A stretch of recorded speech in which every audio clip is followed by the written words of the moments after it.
ariko ni igitangaza iyo wambaye ubusa. Nakodeshaga inzu y'ibihumbi 2,000 icyo gihe bikananira kubyishyura. 2,200 nakodesha inzu binanira kuyishyura bihagaze hano.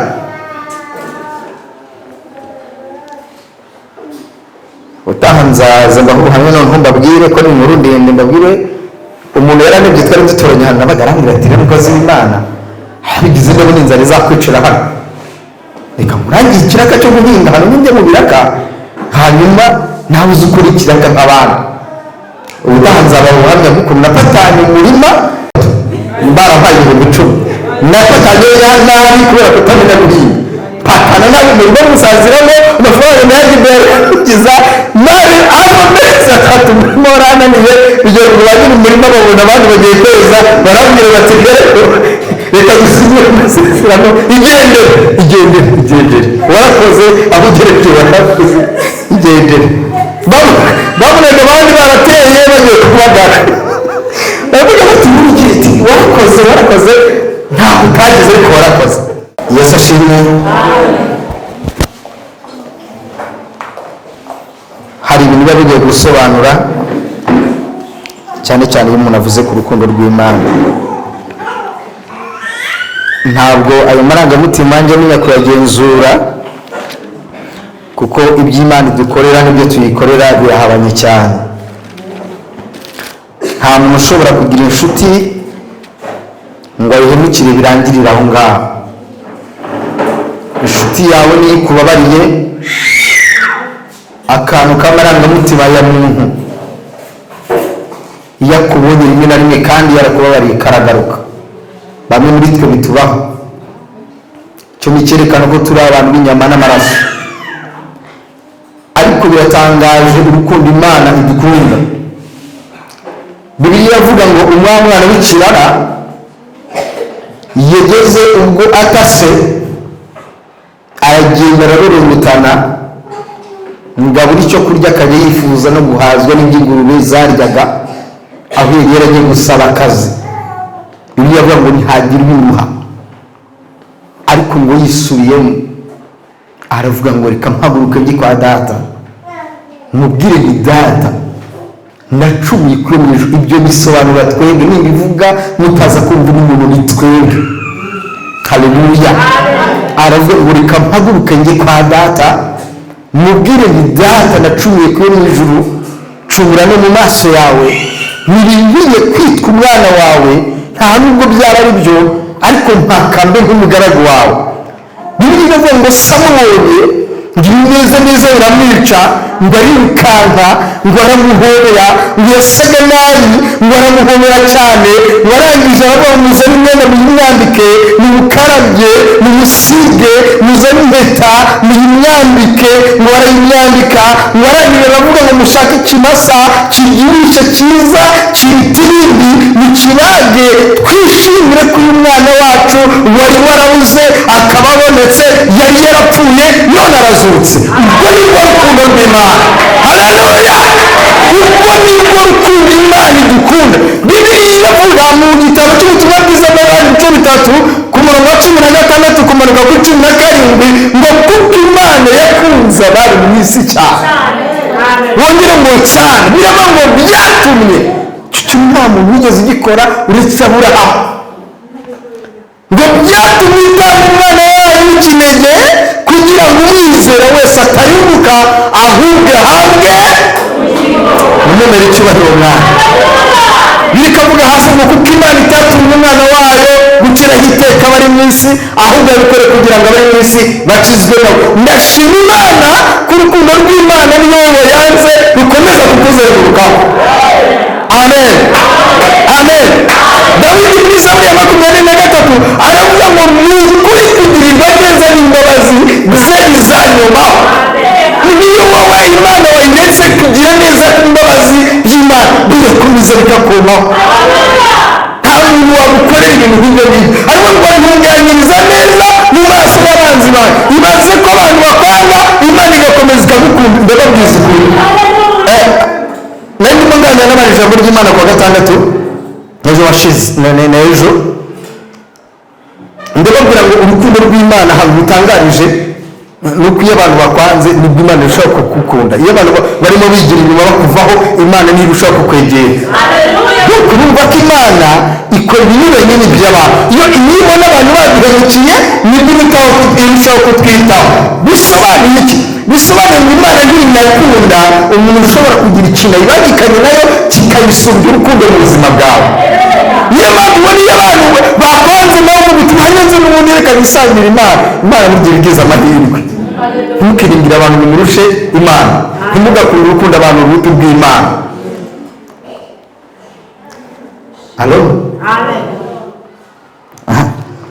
Reka twihute tujye mu ijambo ry'Imana aza kurondogora, kandi ntabwo mbikunda pe, ariko iyo nafashijwe biraza. Hari ubundi ndogora ntabishakaga. Tugiye gusoma amagambo aboneka mu gitabo cya Mose kitwa Itangiriro, igice cya 48. Murazi kumbabarira ni amagambo asa nk'ari maremare, ariko ndasoma nihuse kugira ngo ducunguze uburyo umwete ku bw'igihe. Igitabo cya Mose, mu bitabo 5 bya Mose kitwa Itangiriro, ni igitabo igice cya 48, umurongo tureka ku murongo wa mbere. Murazi kumbabarira nisomere kugira ngo twihute. Bibiliya ivuga ngo Yakobo agiye gupfa, Yosefu amuzanira abahungu be bombi. Umurongo wa mbere avuga ngo hanyuma y'ibyo babwira Yosefu bati so ararwaye, jyana abahungu be bombi Manase na Efurayimu. Haza umuntu abwira Yakobo ati dore umwana wawe Yosefu araje. Isirayeli arihangana yicara ku rutara. Yakobo abwira Yosefu ati Imana ishobora byose yambonekeye Ruzi yo mu gihugu cy'i Kanani impa umugisha, irambwira iti dore nzakororotsa nkugwize, nguhindure iteraniro ry'amoko, kandi nzakora urubyaro rwawe ruzakurikiraho iki gihugu kibe gakondo y'uwo iteka ryose. 5 none abahungu bawe bombi wabyariye muri iki gihugu, wabyariye mu gihugu cya Egiputa, ntaragusanga muri Egiputa n'abanjye. Efurayimu na Manase bazaba abanjye nka Rubeni na Simewoni. Abandi bana uzabyara hanyuma yabo bazaba bawe mu iragwa ryabo, bazitirirwa bene se. Ku bwanjye ubwo navaga i Parani napfushije Rasheli mu rugendo mu gihugu cy'i Kanani, twari dusigaje akarere tukagera Efurata, byarambabaje. Muhamba yo mu nzira ijya Efurata ariho i Betelehemu. Isirayeli abona bene Yosefu, aramubaza ati aba ni bande? 9. Yosefu asubiza se ati ni abana banjye Imana yampereye ino. Aramubwira ati ndakwinginze bazane basabire umugisha. Kandi amaso ya Isirayeli yarabeshejwe ibirori n'ubusaza, ntiyashoboraga guheza. Arabamwegereza, arabasoma, arabahobera. Isirayeli abwira Yosefu ati sinubwiraga yuko nzabona mu maso hawe ukundi, none Imana inyeretse n'urubyaro rwawe. Yosefu abakura hagati y'amavi ya se, abajyana bombi, arabamwegereza, afatisha Efurayimu ukuboko kwe kw'iburyo, amwegereza ukuboko kw'ibumoso kwa Isirayeli. Afatisha Manase ukuboko kwe kw'ibumoso, amwegereza ukuboko kwa Isirayeli kw'iburyo. Isirayeli arambura ukuboko kwe kw'iburyo, arambika ikiganza cyako ku mutwe wa Efurayimu umuhererezi, arambika ikiganza cye cy'ibumoso ku mutwe wa Manase, anyuranya amaboko ye abizi, kuko Manase ari we wari imfura. Asabira Yosefu umugisha ati Imana yo sogokuru Aburahamu na data Isaka bagenderaga imbere, Imana yankunze mu bugingo bwanjye bwose ikageza ubu, marayika wancunguye mu bibi byose, yihe abahungu umugisha bitirirwa izina ryanjye n'irya sogokuru Aburahamu na data Isaka, bororoke babe benshi cyane mu isi. 17. Yosefu abonye yuko se arambitse ikiganza cye cy'iburyo ku mutwe wa Efurayimu, biramubabaza. Atera ukuboko kwa se ngo agukure ku mutwe wa Efurayimu agushyire ku wa Manase. Muze kuyumva. Yosefu abwira se ati ntugire icyo data, uyu ni we mfura, aba ari we urambikeho ikiganza cyawe cy'iburyo ku mutwe. Saranga ati ndabizi mwana wanjye, ndabizi. Uwo nawe azahinduka ubwoko kandi nawe azakomera, ariko murumuna we azamurusha gukomera, urubyaro rwe ruzahinduka amoko menshi. Abasabira umugisha uwo munsi ati Abisirayeli bazahindure icyitegererezo iyo basabiranye umugisha bati Imana iguhindure nka Efurayimu na Manase. Abanza Efurayimu mbere ya Manase. Mwakeneza ijambo ry'Imana, ariko ndaza kwihuta, impamvu nabasabye ko mwareka nkisomera. Tujye gusoma andi magambo magufi cyane aboneka mu gitabo cya Esiteri. Ndasoma igice cyaho cya 5. Muraza kumbabarira amasomo nihuse. Ni igice cya 5 umurongo waho wa 9. ndasoma nihuse abandi muramuhashaka. Hamani ashinga igiti cyo kumanikaho Moridekayi. Amagambo dusanzwe tuyazi ariko Imana yaduheremo umugisha tuyumve neza. Nuko umunsi Hamani aragenda anezerewe yishima mu mutima we, ariko abonye Moridekayi ku irembo ry'umwami abona atamuhagurukiye kandi atamubererekeye, aramurakarira cyane. Ariko Hamani arimanganya arataha, atumira inshuti ze n'umugore we Zereshi, abatekerereza uko atunze akagira icyubahiro n'uko afite abana benshi, nuko umwami yamukijije mu bintu byose, kandi ababwira uko umwami yamukijije akamurutisha abatware n'abagaragu be bose. Hamani arongera arababwira ati, kandi n'umwamikazi Esiteri nta wundi yakundiye kujyana n'umwami mu nkera yiteguriye keretse njyewe, ndetse n'ubu yandaritse ngo n'ejo nzaze n'umwami. Ariko ibi byose ntacyo bimariye nkibona umuyuda Moridekayi yicara ku irembo ry'umwami.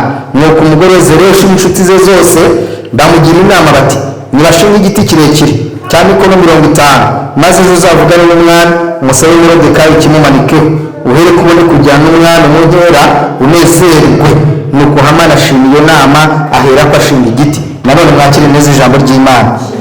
Kuko nihuta rero muraza kundeka nsoma andi magambo aboneka mu gitabo cya Yobu igice cya 13, ndasoma imirongo 2, uwa mbere n'uwa kabiri, paji ya 489, twihuse kugira ngo tuhagere. Ni paji ya 489 ni igitabo cya Yobu. Twagiye. Bibiliya iravuga ngo, dore ijisho ryanjye ryabonye ibyo byose, ugutwi kwanjye kwarabyumvise ndabimenya, ibyo muzi nanjye ndabizi nk'umundusha. Ndasubiramo, dore ijisho ryanjye ryabonye ibyo byose, ugutwi kwanjye kwarabyumvise ndabimenya, ibyo muzi nanjye ndabizi nk'umundusha. Mukomere amashyi ijambo ry'Imana. Turashima Imana kubw'uyu muti w'ijambo ry'Imana. Imana iduhaye umugoroba ukiza imibiri, kandi uyu muti ukiza n'ubugingo. Amagambo tugiye kuganira uyu mugoroba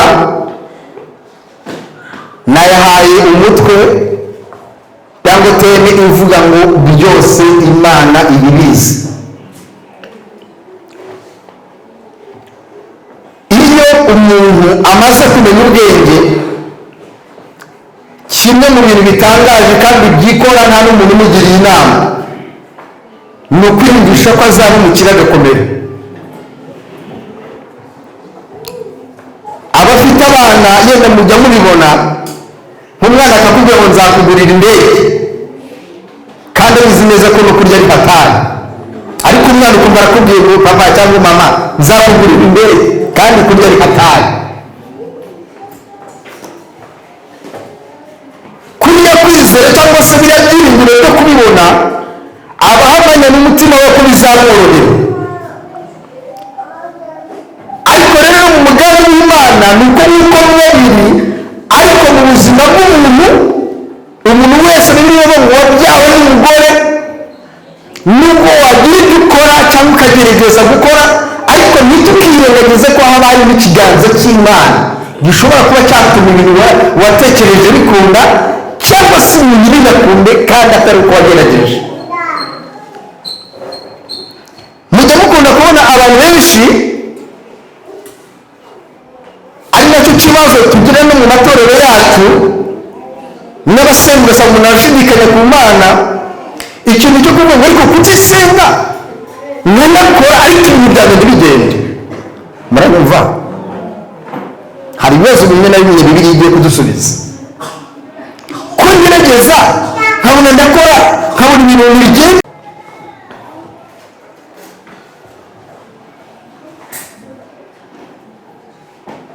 Ndagira ngo mbabwire ngo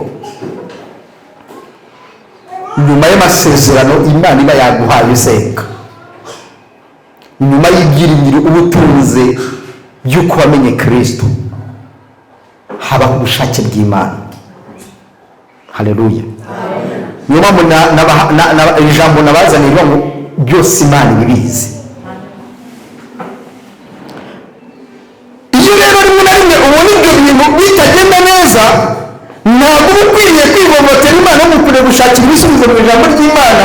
Kuko ngo harya Imana yagurutse Aburahamu i Kanani, ni byo cyo rero gitangira. ikamwohereza kugenda mu gihugu izamwereka.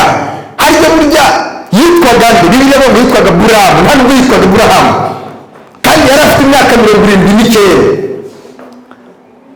kandi icyo gihe Imana yamuhamagaye atagira umwana. Kibazo mwagiye ko Abrahamu ari se kuba bizeye akaba inshuti y'Imana, ariko kuri iyo myaka 79 kuki Imana yamwohereje? Bibiliya ikavuga ngo imwohereze kugenda ngo akagenda i Kanani ngo ahantu izamwereka ngo izamurebe umugisha. ariko mu myaka 20 cyangwa 30 cyangwa 40 cyangwa 50 cyangwa 60 kuki itari byaraciyemo? hanyuma ukabyibaza ukavuga mu gitabo cy'Abahebureyo 11 ngo kwizera niko kwatumye Aburahamu ajya mu gihugu yaragiye kuragwa ngo agende atazi iyo yerekeye. Haleluya, mwumve neza.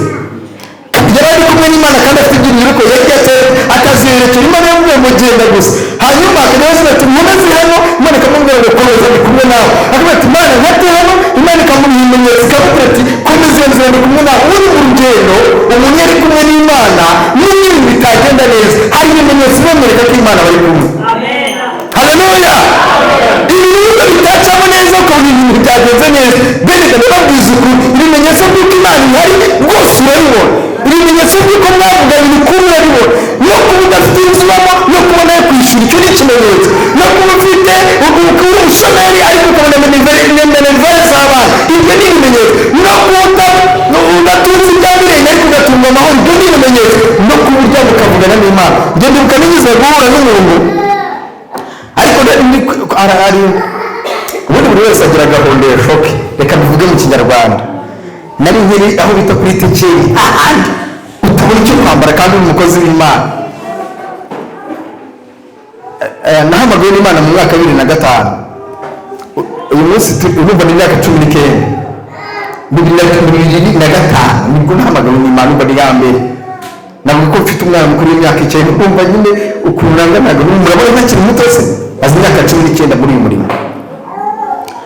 noneho muri za 2009 yego 2009 nza guhura n'umuntu gutya mu nzira tugenda, ndamubwira nti hagarara. arahagarara. ndumva hari ijwi rimbwiye, ndumva hari ijwi rivuganye nanjye, reka rimbwira iry'Imana, reka nkubwire ikintu Imana imbwiye. muranyumva? Imana ibadara umugisha. ndamubwira ntihagarara, nkubwire ikintu Imana imbwiye. arahagarara arayitegereza. yari umugabo arandeba arayitegereza. hano ati wa mwana we mbwira iki?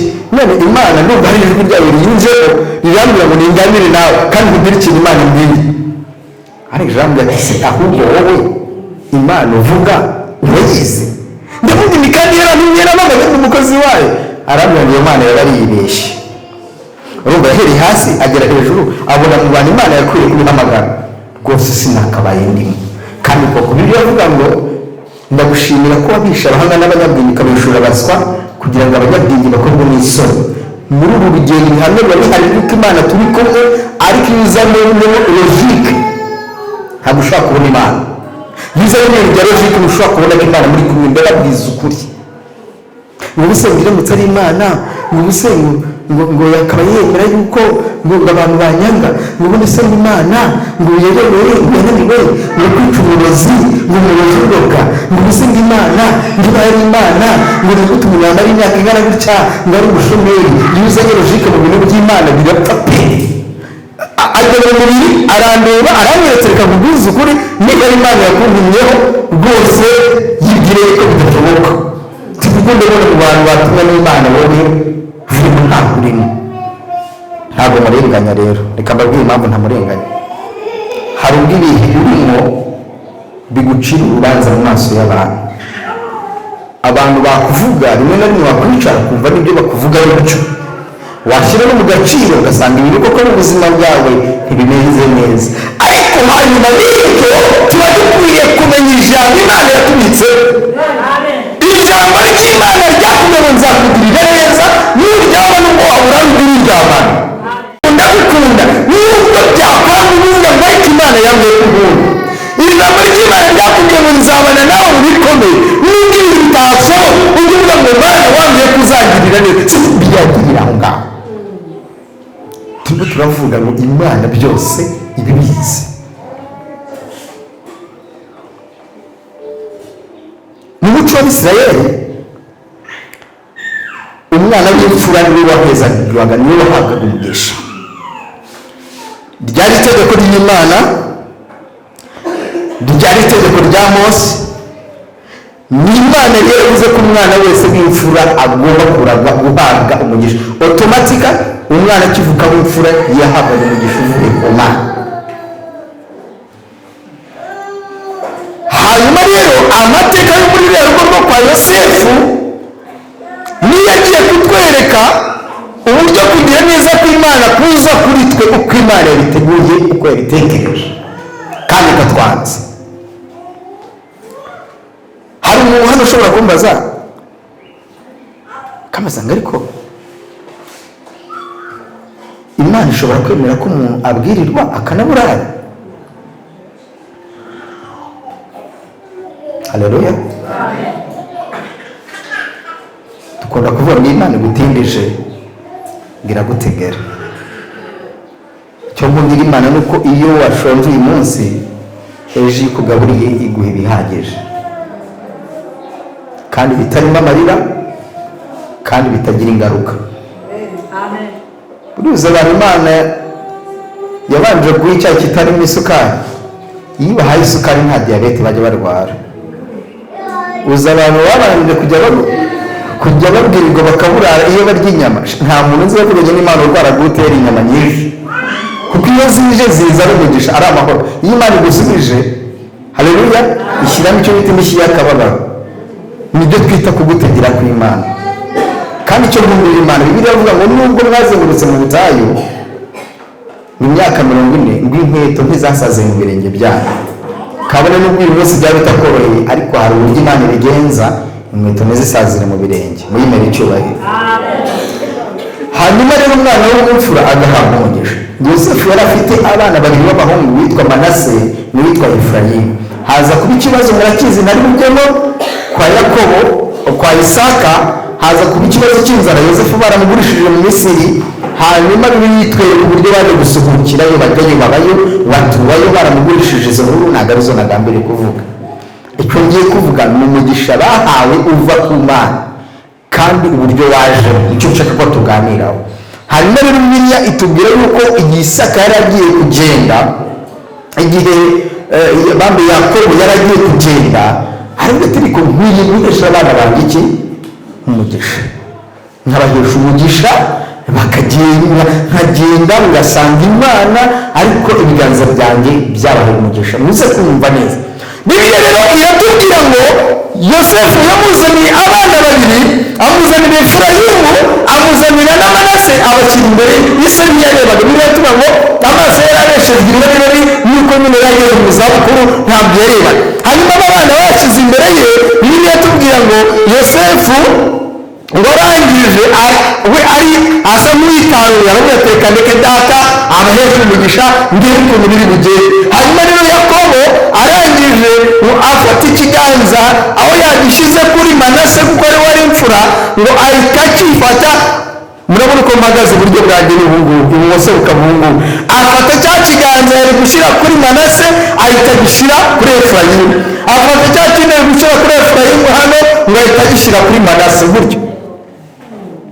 Bibiliya ivuga ngo abikora abizi. Arangije atangira gusaba umugisha Manase babe Efurayimu hano.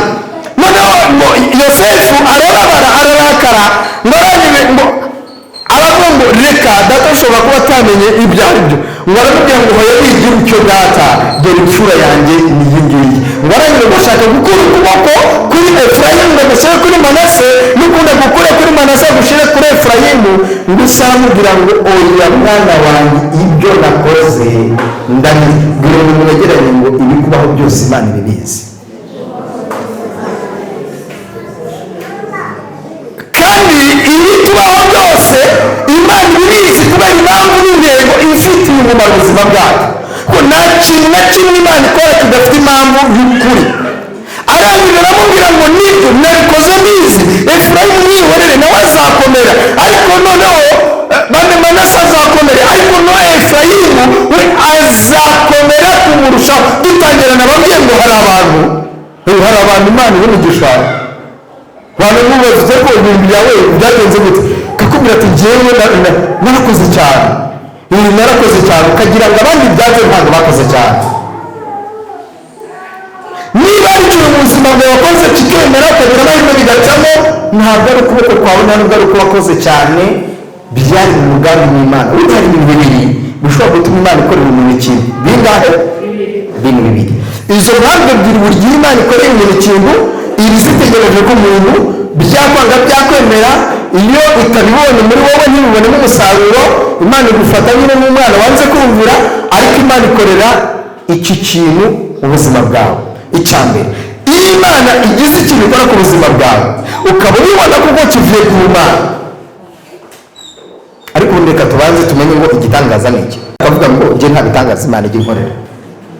Abandi banashima kabwira Imana ngo Mana nanjye uzandemera ishimwe, kabivuga nanjye Mana ndemera ishimwe, nanjye Mana uzandemera ubuhamya. Ubundi igitangaza ni iki? Igitangaza ni ikintu cyose kibaye mu buzima bwawe cyari kirenze kandi kirenze imitekerereze yawe. Haleluya!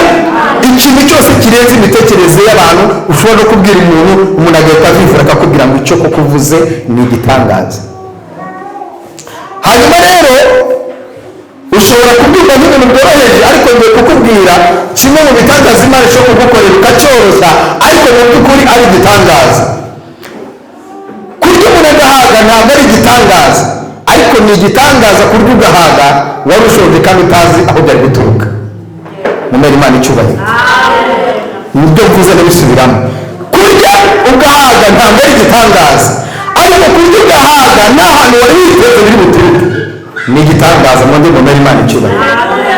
No kwambara utwambaye ntabwo ari igitangaza. Ubundi dukunda kuvuga ngo ishimwe ry'umunyonzi ngo rimenywa na mugenzi, kuko iyo umunyonzi akubwiye kandi atera udatwara igare umenye ko aterera. Halo? Iyo umuntu akubwiye ngo hari ahantu ubuzima kubatereza umugero ngo birefuna, ushobora kubwumva utaraturuka agatuza ubaterera, ariko umunyonzi wahaterera akubwira ati shati byihorere, hariho nahumije ejo bundi ariko byari bigoye, akabyumva. Abantu rero twebwe Imana yanditse twageze kwambara ubusa, tuba mu buzima bw'ibitangaza bwo kwambara neza. Abandi babibona nk'ibisanzwe, ariko umuntu wambaye ubusa iyo yambaye neza yumva ari igitangaza. Imana yanyambitse nihaye icyubahiro.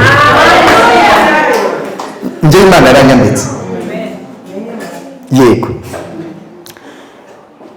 nahamagawe yewe ndi umwana w'umusore muto, ndi imfubyi nyine, urumva nta hantu nari mfite. Hanyuma ndagenda mba mu rusengero. Ikintu nibuka ntakwibagirwa ni uko ku cyumweru habaga iteraniro, kuwa mbere mu gitondo nkazinduka nta muntu ubimbwiye, nkagenda ngashaka amazi ngatera mu rusengero nkahakubura. Ibi umutima wanjye urabihamya ko nabikoze, ntabwo nbyirata, ariko ndagira ngo mbahe ubuhamya buto. Ngatera amazi mu rusengero, namara gutera amazi mu rusengero nkajya kuri biro y'itorero nkababwira ngo mumumweyo, bakamumweyo, urusengero nkarukubura. Twari dufite urusengero runini kandi rwateraniragamo abantu benshi. Narangiza nkongera nkigendera nkajya gusenga, nkajya gushaka Imana. Ese murabimva? Hanyuma rero mu mpano nyinshi Imana iha abantu, imwe mu mpano Imana yari yarampaye impano yo gutamba cyangwa se kubyina Imana mu rusengero, kandi nkabyinira Imana mba bikunze. Umunsi umwe twari dufite seminari y'icyumweru, ntabwo ushobora kubyibagirwa. Twari dufite seminari y'icyumweru, ku mugoroba nk'iki gihe turimo duhimbaza Imana, turamya Imana. Noneho tubaza kuririmba akaririmbo kavuga ngo Dawidi abyinira Imana. Murakazi? Noneho abantu bagera bakajya bavuga ngo Dawidi, bagasimbuka. Ntabwo mubizi. Noneho tukajya tugira ngo Dawidi, noneho twakaririmba nkumva ni Dawidi. Ubundi Imana ikunda abantu bakora ibintu bibarimo, nkumva ni Dawidi ndabyina cyane. Noneho umumama umwe wari uri muri iryo teraniro, ababyeyi Imana ijya ibaha umugisha, muvuge ngo turawakiriye. Nibo bantu bakurikiye Yesu, nibo bantu bamenye ibibazo bye, nibo bantu bamugaburiye, nibo bantu ba mbere bamenye ko yazutse, ni abantu umumaro baranamubyaye. Imana ijya ibaha umugisha. Noneho umumama wari muri iryo teraniro we sinamenye ko yafashijwe n'ukuntu nahimbaje Imana. Ko Mana we ugira neza. Noneho nyuma y'iteraniro ngiye kumva umuntu yarafashe aravuga ati umukozi Imana bite ni byiza arambwira ati ejo ati uzagire hano kare twatangiraga saa 9 uzagire hano kare ati hari akantu nshaka kuzakuzanira ubundi baravuga ngo inzozi z'umushonji aba ari ifunguro nta mushonji utagira ibyo kurya nari nahageze saa 6 nari nahageze kandi bikabyinjirane wasanga hari ikintu Imana igiye kumukoresha nkarya saa 6 nari nahageze ndicara saa 1 ndicara amasaha 2 ndategereza mpabwaza aho mitindiye ngiye kubona mbona araje n'isashi mbona araje arangije arambwira ngo mwakire arampereza twasenze umutima udahari mvuga ngo turatahari ryari ngo biri muri isashi ngeze mu rugo ndafungura sanga kumure yabonye nari nambaye ubusa yanzaniye imyambaro yo kwambara ikibazo rero dore ukuntu kimeze amaye imyenda ariko uwo mudamu yari afite umugabo muremure reka tuvuge nubwo yabaresha na pasiteri ariko umugabo yasumbaga pasiteri muranyumva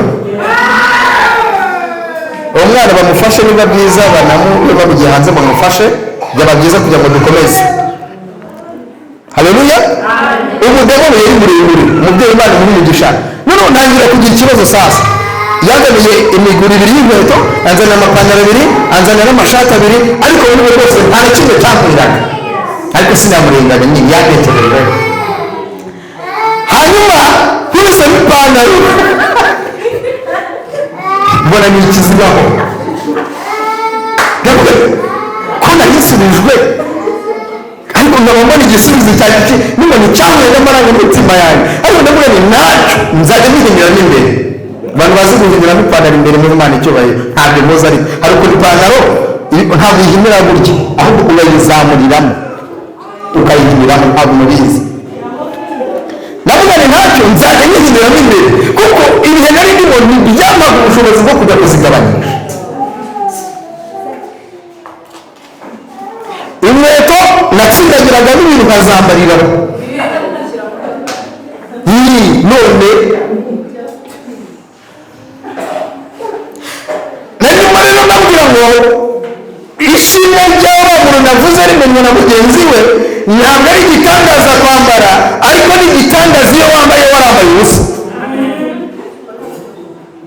byose Imana ibizi igitangaza nuko nasengaga Imana ikazi kambira ngo ndi kumwe nawe ndababwiza ukuri nakoreraga Imana by'ukuri kuko ndabizi ko nitanga uko nshoboye kandi umurimo nabonaga ari mugari ntabwo nacikaga intege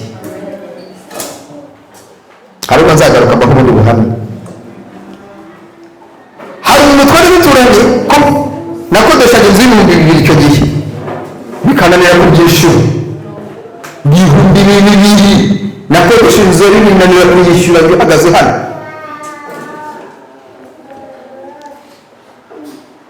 utaha nzaza mbaho ubuhamya noneho mbabwire ko ni inkuru ndende mbabwire umuntu yarandebye twari duturanye hano nabaga arambwira ati n'umukozi w'Imana bigize ndabona inzara izakwicira hano reka murangiye ikiraka cyo guhinga hano njye mu biraka hanyuma nawe uzi ukora ikiraka nk'abantu ubutaha nzaba ubuhamya bw'ukuntu napatanye umurima mbarampaye 10,000 napatanye nabi kubera kutamenya guhinga patana nabi umurima musaziramo amafaranga nayagimbere kugeza nabi abo mezi 3 morananiye bigera ngo bagire umurima babona abandi bagiye kweza barabwira bati reka dusubire amasezerano igendere warakoze aho ugereje warakoze igendere babonaga abandi barateye bagiye kubagara baravuga bati murigiti warakoze ntabwo utagize ariko warakoze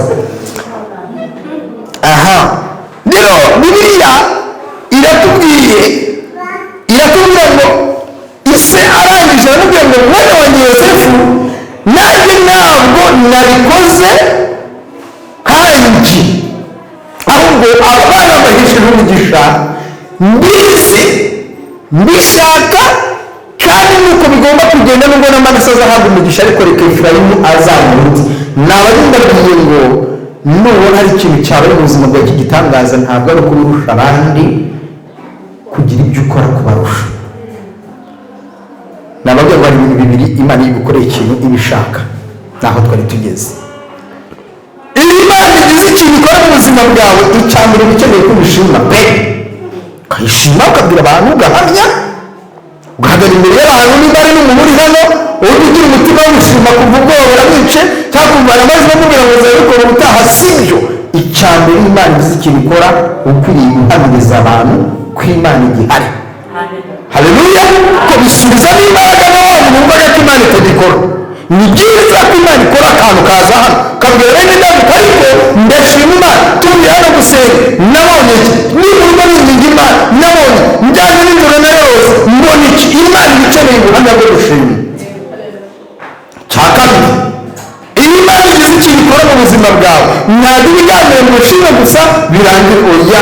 Iyo Imana ikugaburiye ibigira ngo urye, ariko wibuke ko aho ngaho basonzera hari abandi bagihari.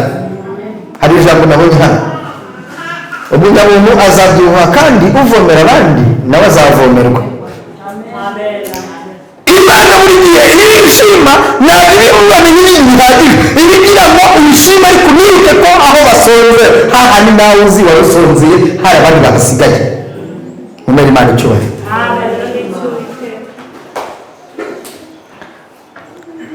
Hari akantu ngiye kubabwira, ariko ntabwo ari coke, ntabwo ari akantu gasa nk'agasekeje, ariko ntimuseke.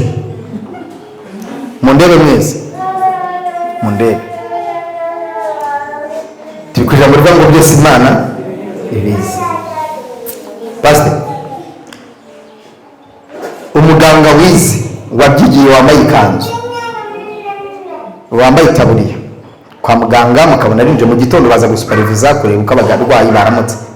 Hano turimo batunga amajisho bakareba ko amaraso amaraso akirimo, ugifite amaraso, burya nibyo baba bareba, bagatungamo n'agatorosho. Imana ibahe umugisha. Noneho agastori numvishe ngo umunsi umwe dogiteri yagiye mu bitaro, ni agastori numvishe. Ageze mu bitaro, urumva inyuma ye haba hari umuntu umufasha wa muganga.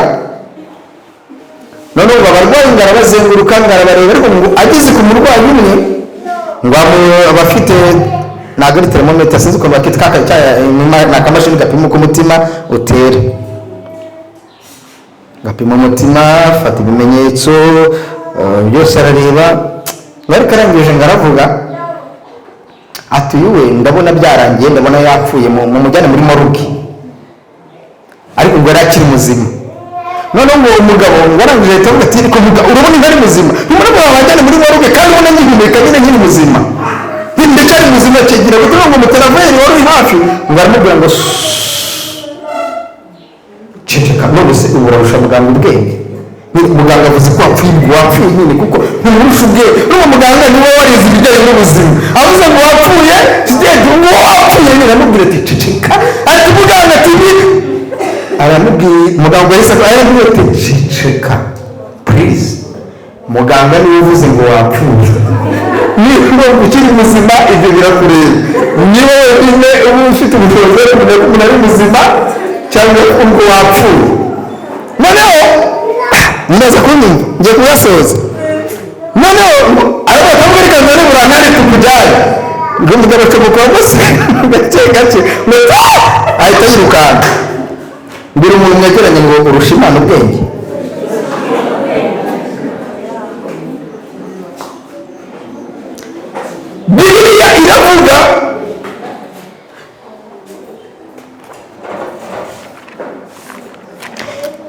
Bibiliya iravuga mu gitabo cy'ibyakozwe n'intumwa igice cya mbere, kema basomere ku murongo wa 7. Bibiliya umva ukuntu ivuga. Bibiliya iravuga ibyakozwe n'intumwa igice cya mbere ku murongo waho wa 7 ngo arabasubiza ati si ibyanyu kumenya iby'iminsi cyangwa ibihe data yagennye, ni ubutware bwe wenyine.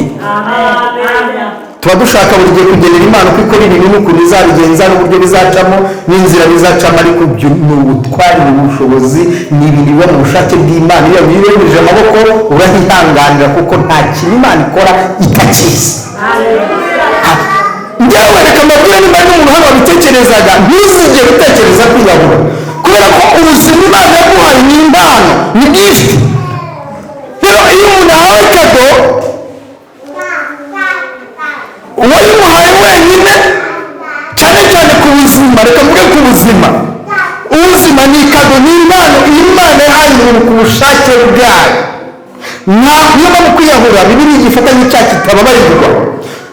Bino ni impano umuntu Imana iba yamuhaye, none ikagira n'igihe cyayo yageneye izafata bwa buzima ikabumwaka, ikamubwira ngo umwuka rero nagutije naguhaye ndagusubije. Niyo mpamvu iciyemo hagati ukabwiyambura, Imana ataribukwatse irarimbuka. Umuntu wese rero uri hano ugihumeka, uko wabayeho kose Imana irabizi. Haleluya, haleluya. Waba uba muri etaje, waba urara hano hanze, waba urara ku muhanda, Imana irabizi. Kandi iyo bigeze mu rukundo rw'Imana, uri urara hanze n'urara muri etaje, bose mu rukundo rw'Imana baba bareshya kuri nivu, kuko bose babaye Imana ibizi. Mu bantu bariho, kuko turareka kuvugira nta n'umwe mu bantu bariho mu buzima bwe udafite ibyo yifuza ko Imana yamukorera, ariko shimira Imana ubuzima bwose ufite, kuko hanyuma y'ubuzima n'indi Imana irabizi. Nakomeye ijambo ry'Imana amashyi. Ndimo ndasatira umusozo, ntabwo ndi butinde. Inkuru za Hamani na Moridekayi murazizi. Ziriya nkuru ziranshimisha cyane, nkumva rimwe na rimwe ziranansekeje, ariko reka mbabwire ikintu gituma ziriya nkuru ziryohera, nkazisubiramo nkongera nkazisoma nkongera. Ni umugabo w'umukene witwa Moridekayi, wabaga ku irembo ry'ibwami, ariko mu mutima yubaha Imana. Rero kubaha Imana kwe, iyo dusomye Bibiliya itwereka ukuntu kwageze aho kubaha Imana kwe kumukura ku irembo, haleluya, kumutambagiza ibwami, kumugira umuntu w'ijambo rikomeye ibwami, kandi yarabanje kumuzamu wo ku irembo, kubera kubaha Imana gusa. Uretse kuba biritubwira ngo yigeze kumva inkuru z'ubwami, ngo Bigitani, ngo na Tereshi, ngo bagambanira umwami, ngo arabimubwira, ngo abantu bamugambaniraga ngo barabafata, ngo babafashe ngo barabamanika, ngo hanyuma ngo birarangira, ngo umwami aragenda ngo yanyibuka yuko icyo gikorwa cyabaye hari umuntu wakigizemo uruhare. Iyo Imana igiye kukwibuka dosiye zawe zose Imana izireba. Haleluya. Ushobora kubura, ariko hari akantu k'akadosiye k'umunsi wabwirije, kandi nta n'ibyo kurya bihari. Ntabwo Imana ikunda abantu biyiriza bafite ibyo kurya. Oya, Imana ikunda umuntu ntabwo Imana ikunda abantu biyiriza bashonje. Imana ikunda umuntu wiyiriza bifite. Nawe iyo wirije utabifite, n'ubundi Imana yarateganya raporo ufite mukavuye. Mbese urusha Imana ubwenge wowe? Wowe urusha Imana ubwenge. Iyo wirije utabifite, Imana avuga ati ntashaka kumvira mu mibare. Ubusomye rero ko n'ubundi ko umuntu ubyuka mu gitondo agahita yapanga avuga ati n'ubundi ntabihari, reka nkore ay'umunsi umwe, hanyuma kariya kawunga gasigaye nzakarya. Iyo ni imibare yo kuzigama kawunga Imana. Ahubwo imibare yo gushaka Imana ni hamwe n'umutoka, inyama zirahari, ariko kubw'umutima, kubw'igiciro cy'imbabazi, kuko umuntu ashaka Imana, ufite n'urugendo cyangwa ufite n'akazi, ukavuga ngo ntabwo ejo nzarya. Moridekayi rero yari kwiremba, ariko afite umutima wo kubaha Imana, arahaguma kandi biramuzamura.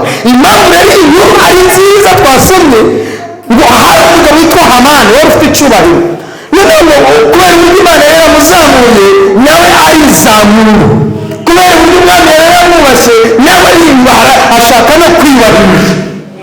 Urumva hari ukuntu wiyubaha ariko ushaka no kwiyubahisha. Kabwira abantu bari bumbone mwese mujye munabinyereka ariko bati turakubaha, oya ntimwubaha, mujye mujye munabinyereka, ndabona ntabwo ari sawa, sibyo?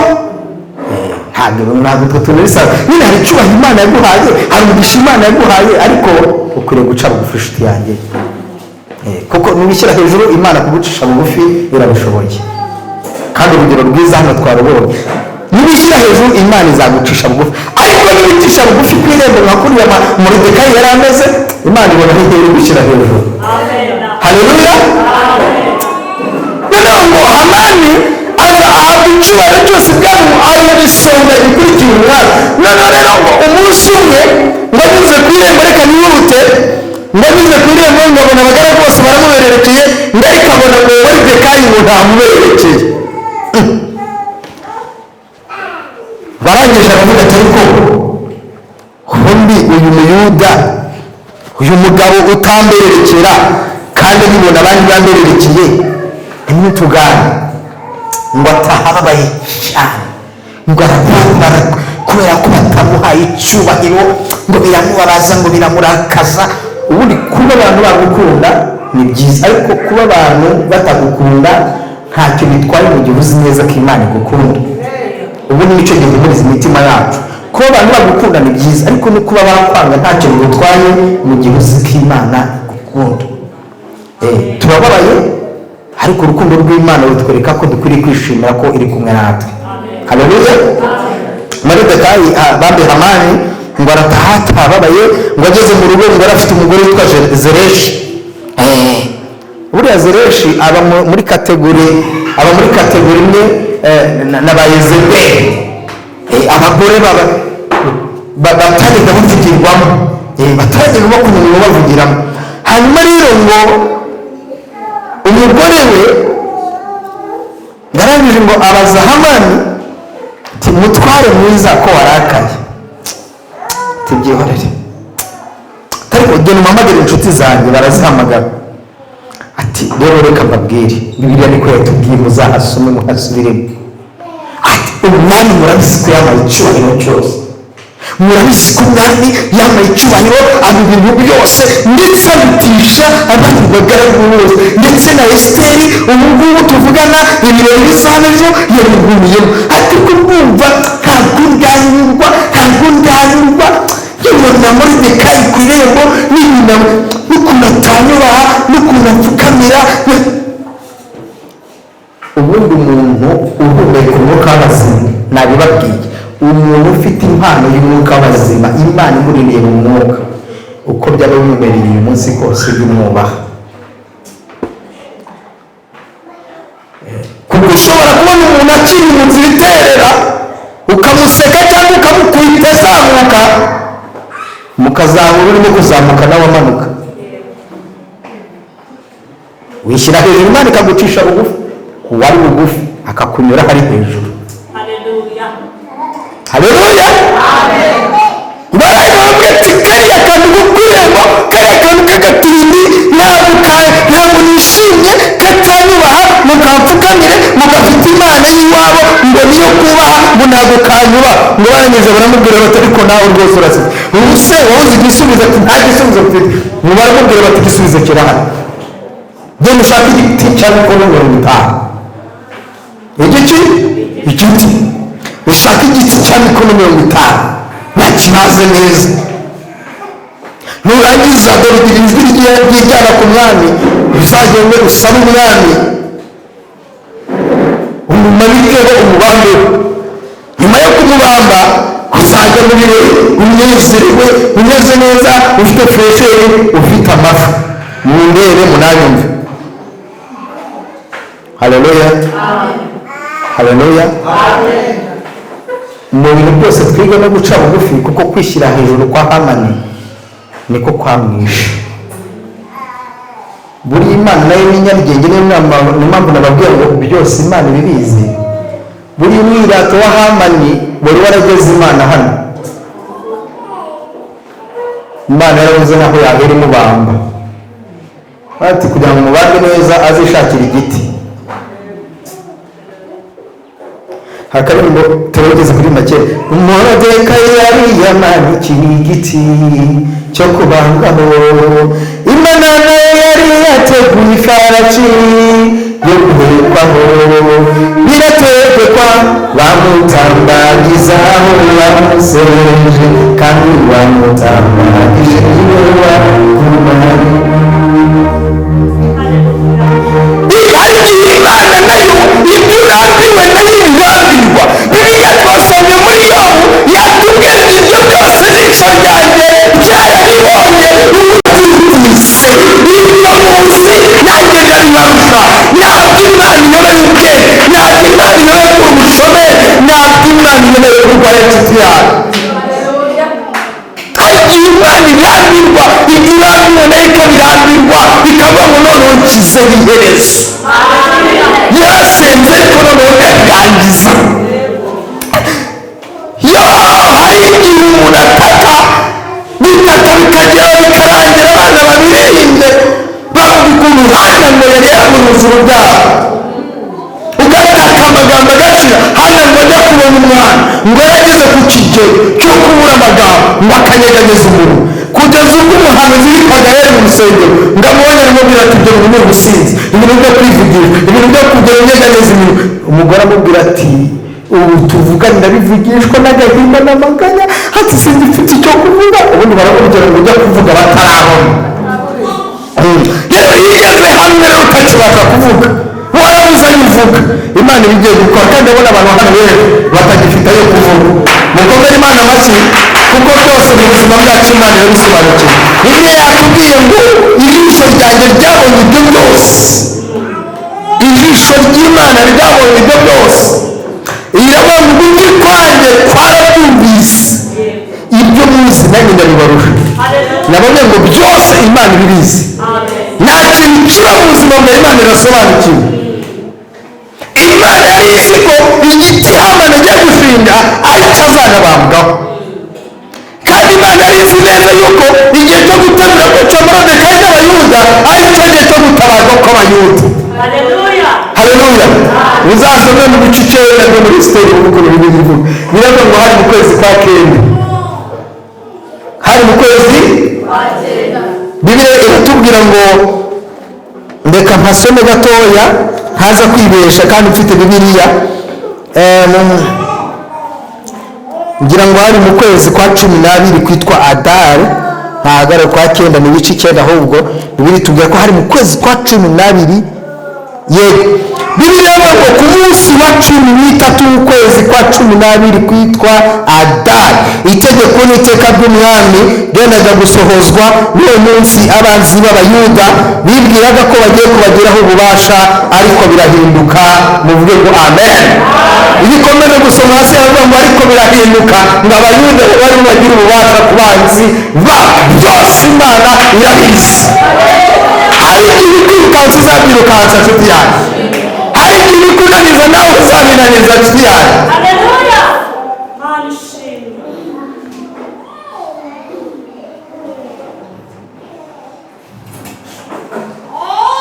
Imana irabwiye, hano hari umuntu ufite ikibazo cy'uburwayi bw'umugongo, afite uburwayi bw'umugongo amaranye iminsi, habasha kunama, nta n'ikintu arimo kubasha gukora muri iyi minsi. Ndagira ngo ahaguruke tumusengere.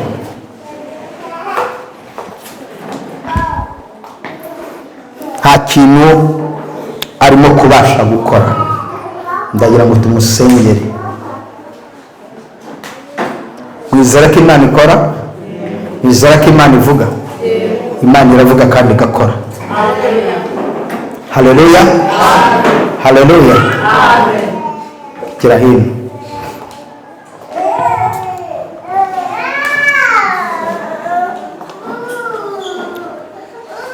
Tugiye kumwiyigira Imana, hari ikintu Imana igiye gukora uyu mugoroba. Yesu ashimwe.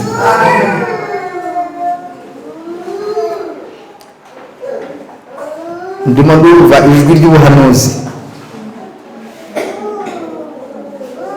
ku bantu bari batakaje ibyiringiro, bumvaga no gusenga bimaze kubananira.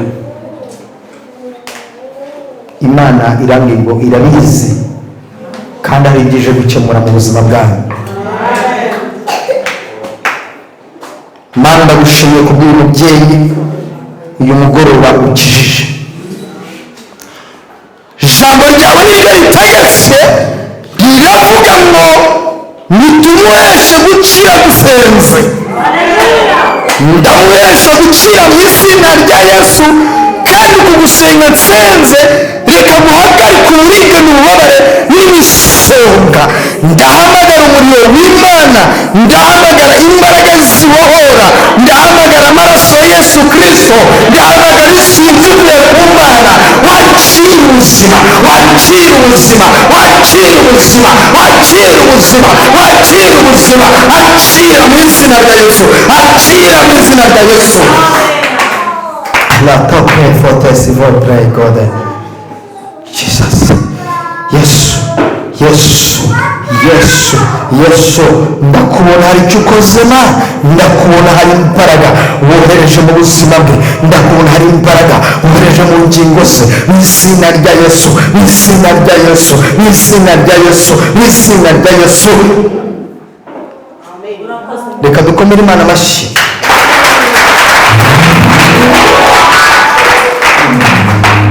Genda wizeye Imana yavuze ngo iragukijije, kandi nubwo waje kubera ikibazo cy'umugongo ngo Imana ngiye kugukijije no mu nda, kuko ikijije umugongo ariko igukiza no mu nda.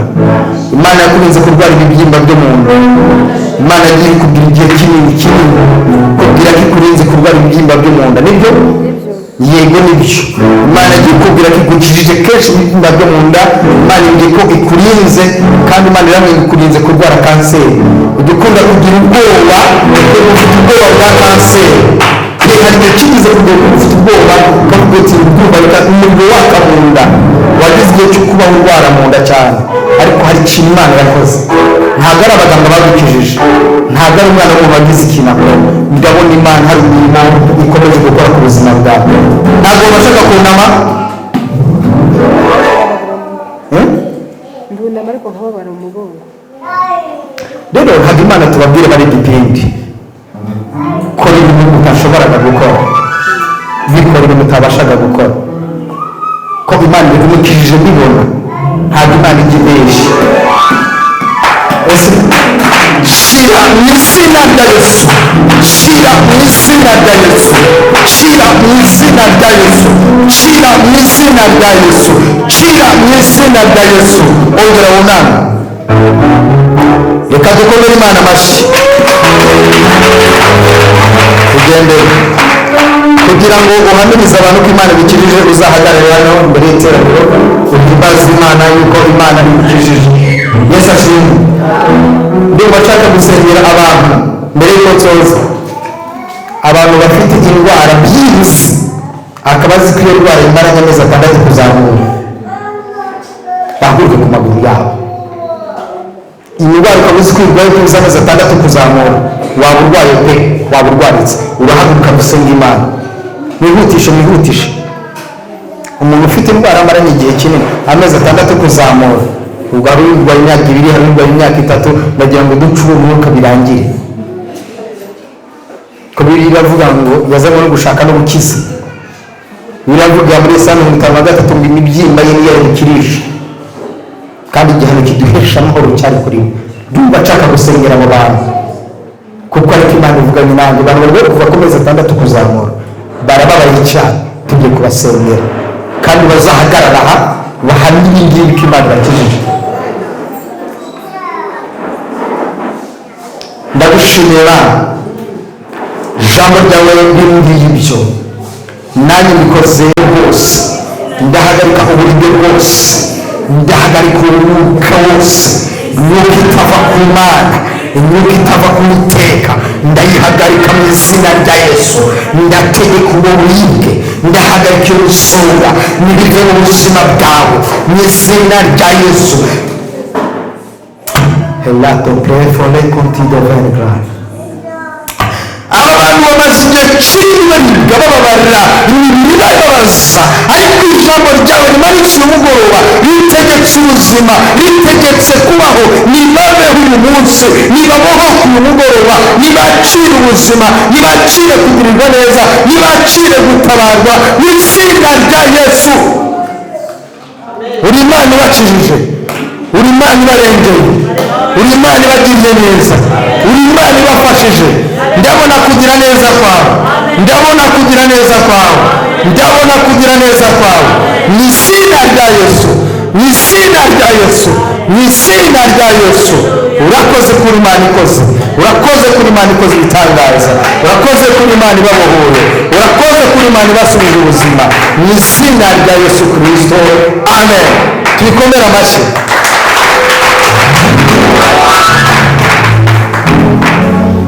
Ngiziye kwa ndimo gusengera aba bantu,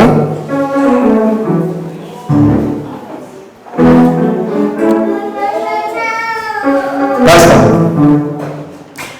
Imana irambwiye ngo ishyigikiye uyu murimo, kandi Imana iteye inkunga uyu murimo.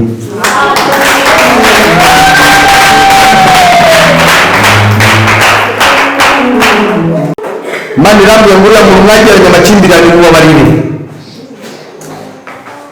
Uranyumva? Ntakagucuruzi, byararangiye, Imana ntikabone bigaruka muri wowe. Unyumve neza, bonye ari ikintu Imana ikora ku buzima bwawe.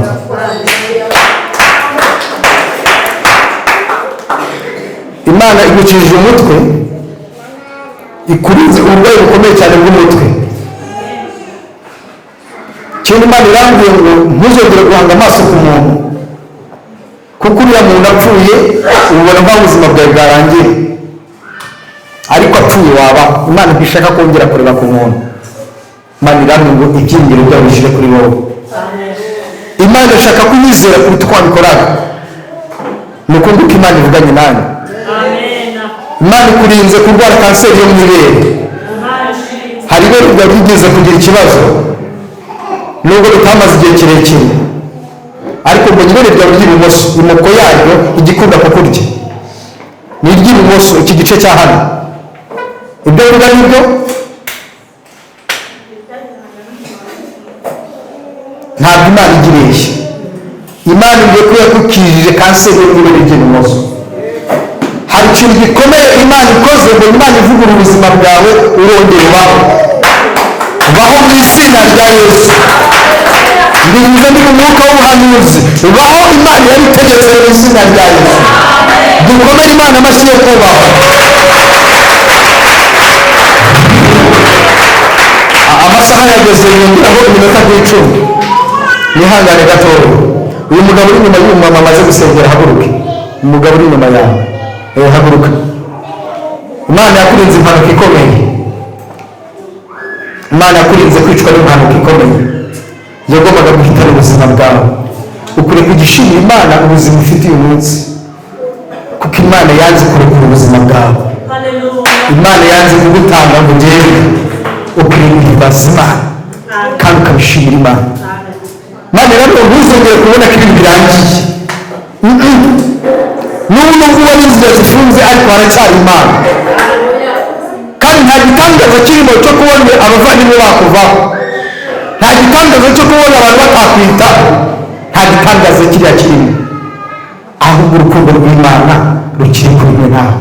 Ibyo mvuga ngo urimo urabyumva kurusha abantu. Imana iracyari kumwe nawe, irambwira ngo ntugire ubwoba, usiyogope, ntutinye, ntugire ubwoba. Hari ibyo Imana ije gukora ku buzima bwawe.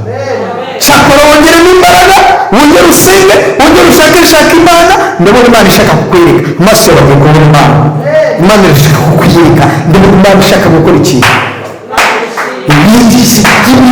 Yibwire ngo ndumva ngushaka, uyegere, uyishakashaka Imana, ari ikintu igiye gukora mu izina rya Yesu Kristo. Hari ikintu Imana ishaka gukora.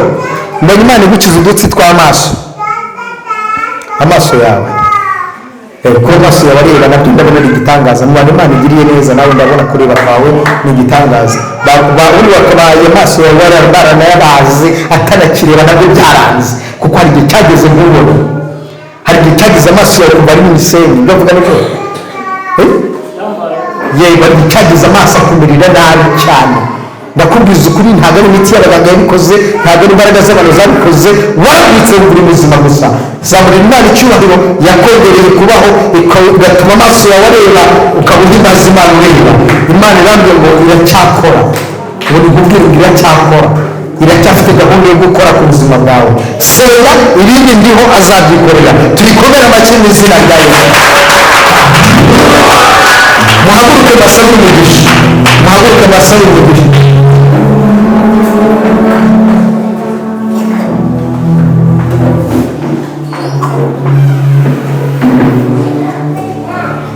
Mana, ndagushima umugeri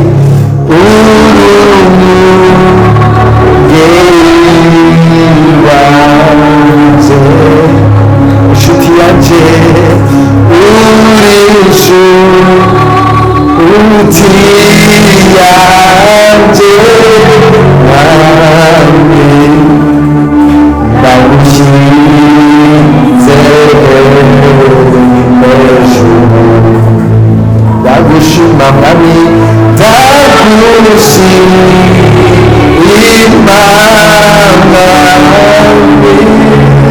umugeni wanjye,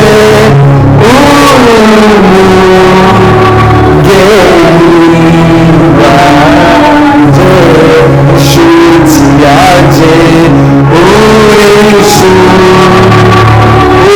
yanjye,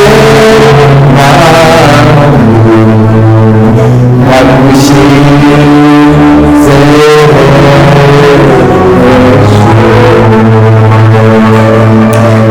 Mana, ndagushimiye ku bw'ijambo ryawe. Ijambo ryawe ni umuti uvura, ijambo ryawe ni inkota ifite amundi impande zose, rifite ububasha bwo gusenya ibikomeze neza, n'ububasha bwo kubaka ibishya. Ijambo ryawe riraruhura, rigakiza umubiri, rigakiza n'ubugingo. Hari abantu bumvaga yuko waretse wabibagiwe, ariko reka ijambo ryawe ribasubize ubuzima.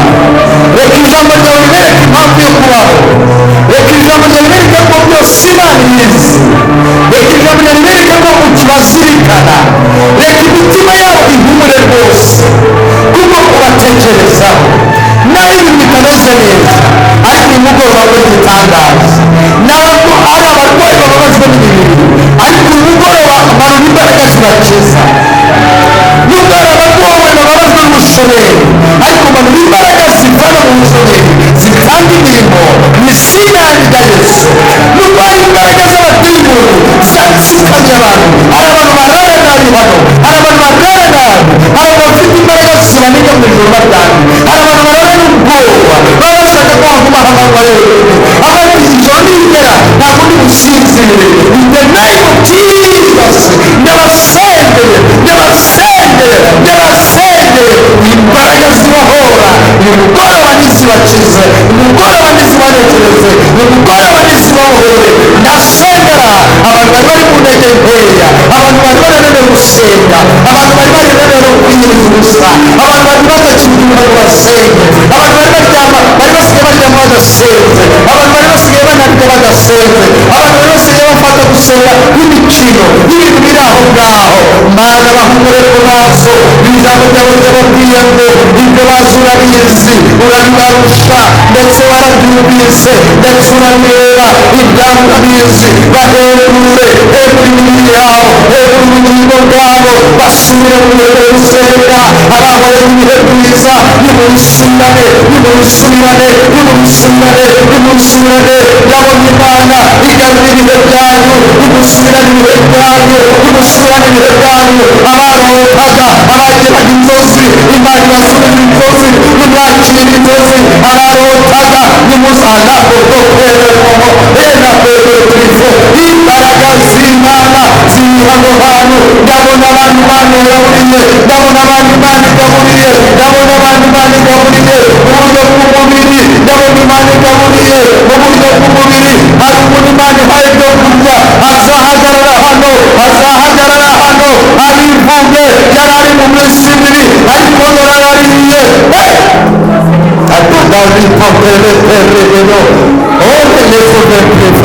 ndabona igicu cyiza hano hantu, ndabona umwuka mwiza hano hantu, ndumva akayaga k'Imana, ndabona gutonyanga bakavura ku mwuka wera. Nakira imbaraga z'umwuka wera, nakira imbaraga z'umwuka wera.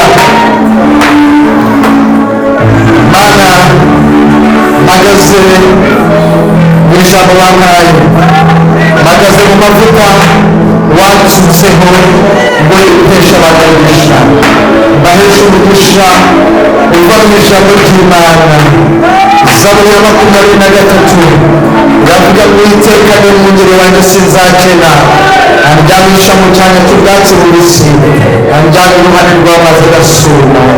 Mbahesheje umugisha iravuga ngo ayobora inzira yo gukiranuka ku bw'izina rye, naho nanyura mu gikombe k'igiciro cyo cy'urupfu, sinzatinya ikintu cyose kuko ndi kumwe nawe.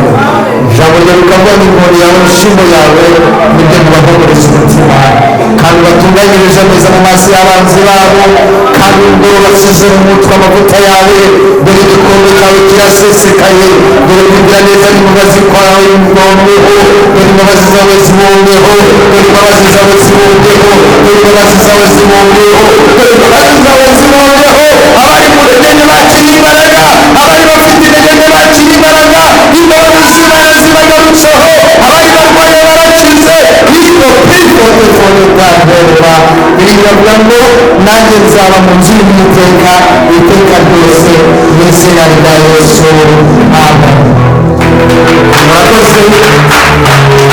Imana ibahe umugisha utagabanije, mbifurije ibyiza biva ku Mana.